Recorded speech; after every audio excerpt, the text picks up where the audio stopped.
마태복음 28장 16절에서 20절을 우리 교독하도록 하겠습니다. 11제자가 갈릴리에 가서 예수의 명하시던 산에 이르러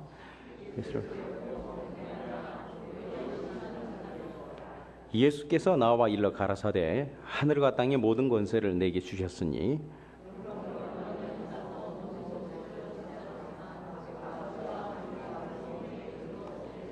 함께 할까요? 내가 너희에게 분부한 모든 것을 가르쳐 지키게 하라.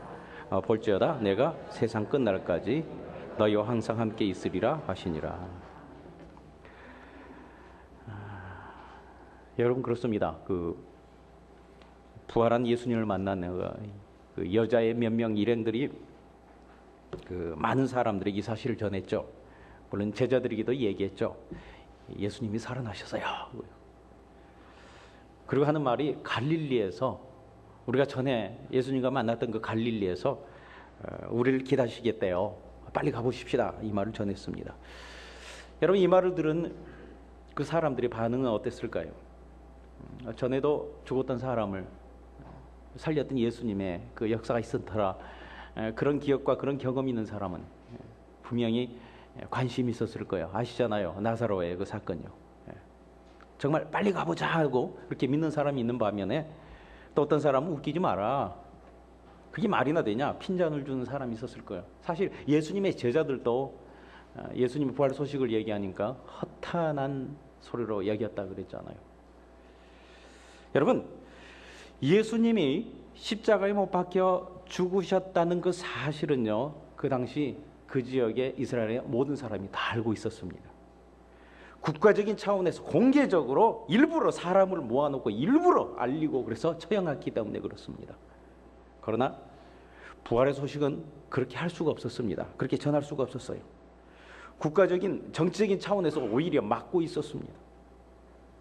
권력 있는 제사장들, 바리새인들 그런 사람들은요, 예수님의 부활을 감추기 위해서 예수님의 시체를 제자들이 도적질을 해갔다고 소문을 낼 정도로 참 지금 생각하면 참 대단한 엄청난 잘못들을 하고 있는 거죠. 감히 어떻게 그걸 감당하려고 감히 인간이 하나님 앞에 그렇게 대항할, 그래서 망쳐들 일이죠. 망할 일들을 그렇게 하고 있는지 참 생각이 안 되는 거예요.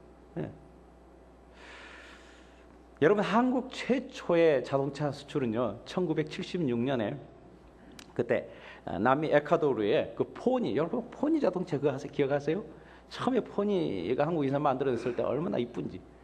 포니 자동차 5대를 그쪽에 배에다 선적해서 그렇게 처음 수출이 이어졌습니다. 그 당시만 해도 전 세계에서 어쨌든 간에 16번째로, 그리고 아시아에서는 일본 다음에 2번째로요 자기 자국 모델로 자동차를 생산하는 그런 나라, 정말 몇 대가 되지 않았어요. 그 모델이요. 그런 고유 모델을 가진 생산국에 들어갔는데요, 그때로부터 10년 후, 그러니까 1986년에 바로 제 인생이 미국으로 수출될 때 똑같은 그때 이 현대차 포니도 엑셀이라는 이름으로 해가지고 미국에 수출됐죠. 진출을 했습니다. 여러분 미국 사람들이 코리아라는 말을, 코리아라는 나라가 어디 있는지 그렇게 모르는 사람이 그때는 반수도 몰랐죠. 무슨 말이에요? 코리아를 몰랐죠. 그런 나라에서 자동차를 만들어가지고 낸다는데 누가 알아주고 누가 사주고 누가 해주겠습니까? 설상가상으로 주변에 다른 자동차 메이커세요 막 비방하고 나섰습니다. 그게 차냐? 그게 차냐? 그래가지고 특별히 현대를 일본식식 발음으로 현다이 하면서 일본차 그 생산국들이 얼마나 이렇게 비방을 하고 얼마나 깔봤는지. 그건 차도 아니다.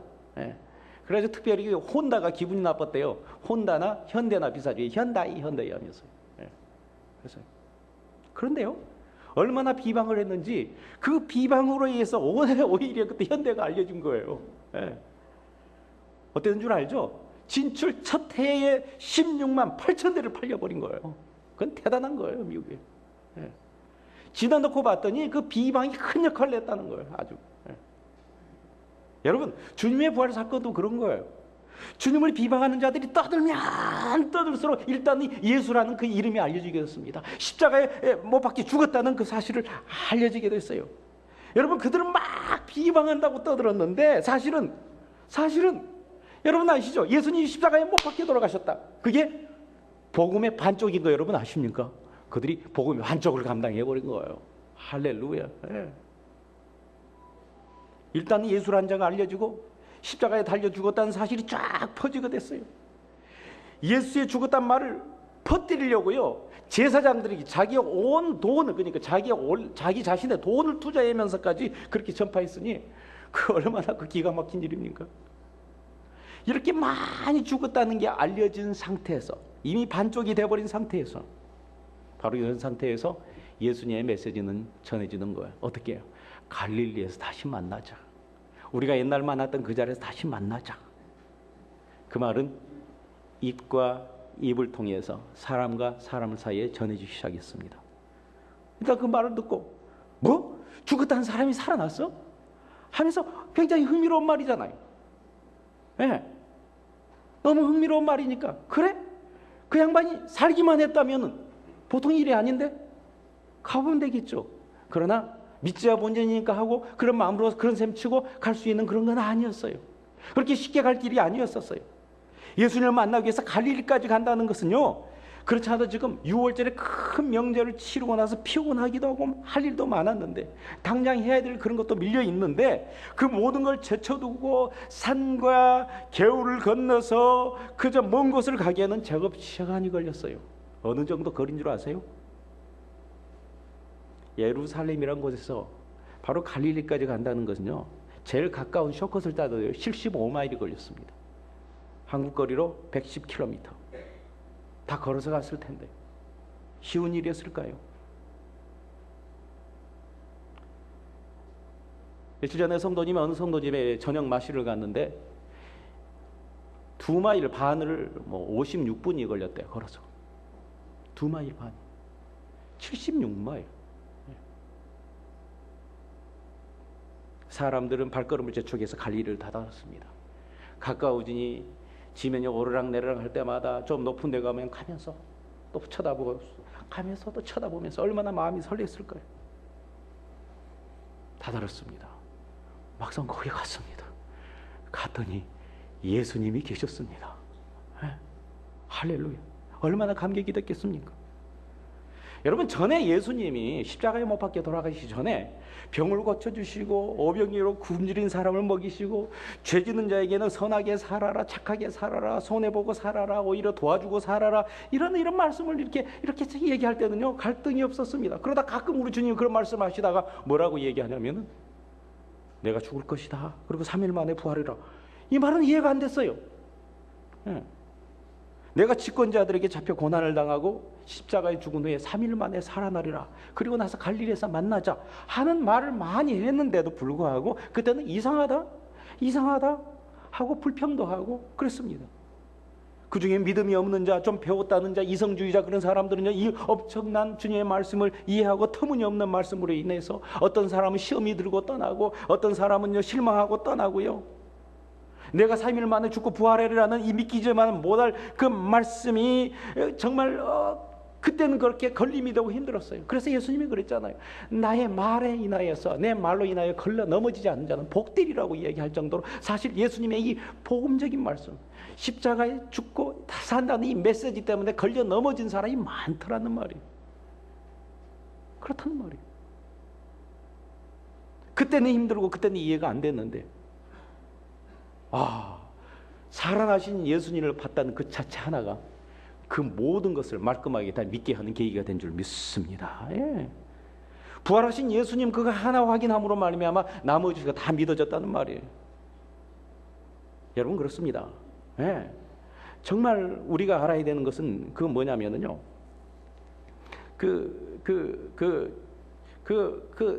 예수님, 부활하신 예수님을 봄으로 말미암아 다른 것들이 다 믿어졌기 때문에 뭔지 사람의 통두리째 다른 인생으로 달라져 있다는 거예요.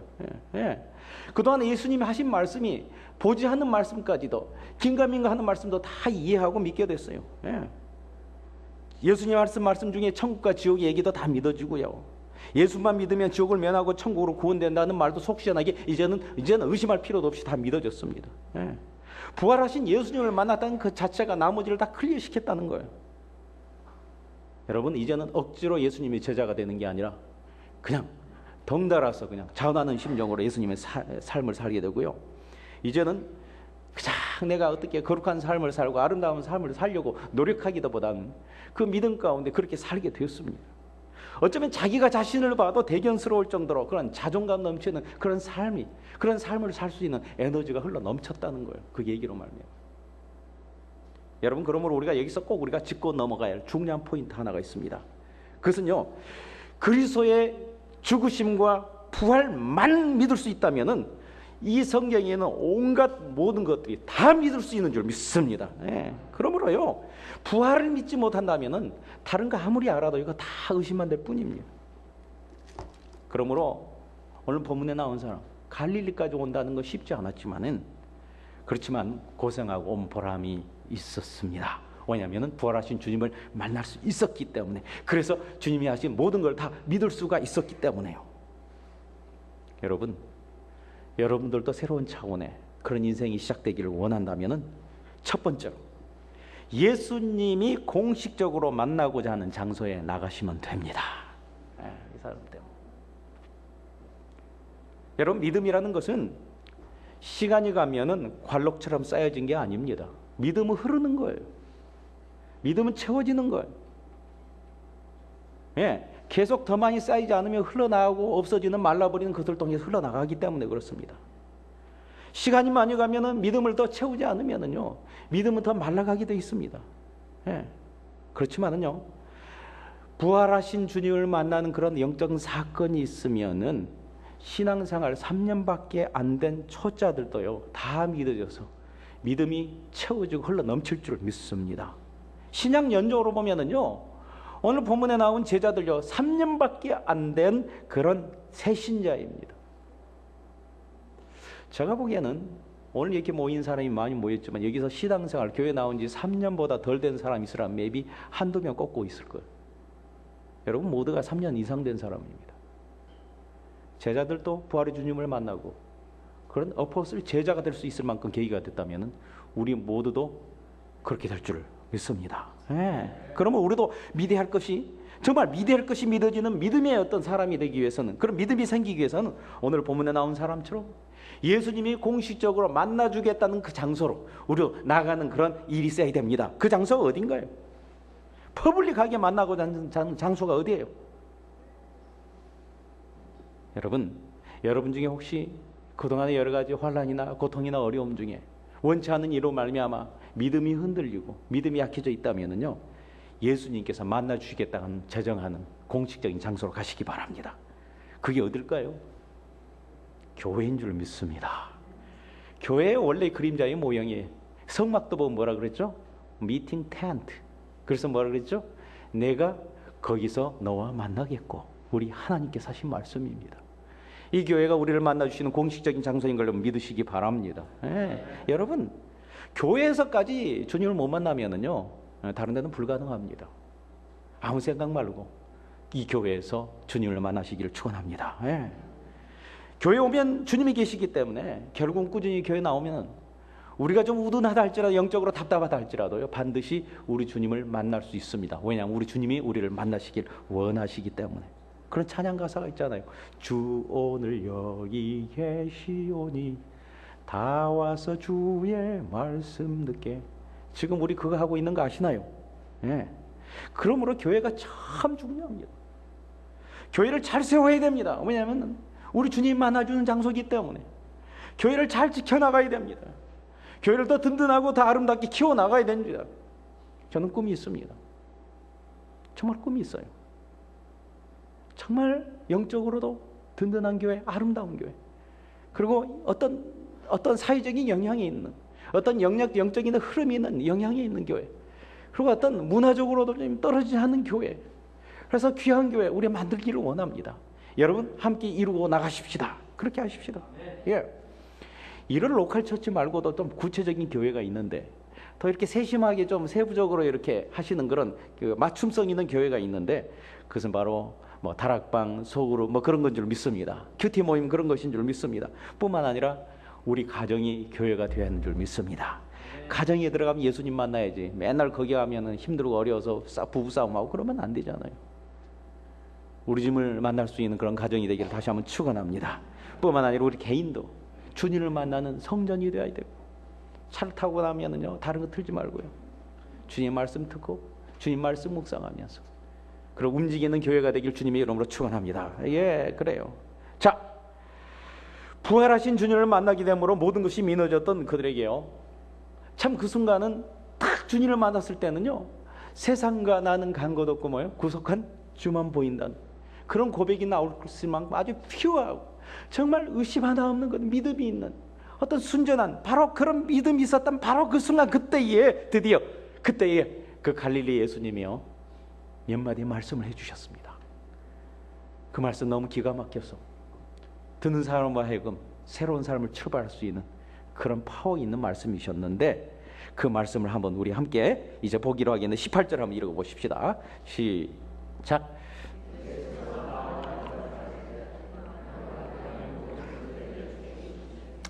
여러분, 예수님이 세상 모든 권세를 가졌다는 거예요. 여기서 나라는 것은 너가 아니고 뭐예요? 예수님 자신이에요.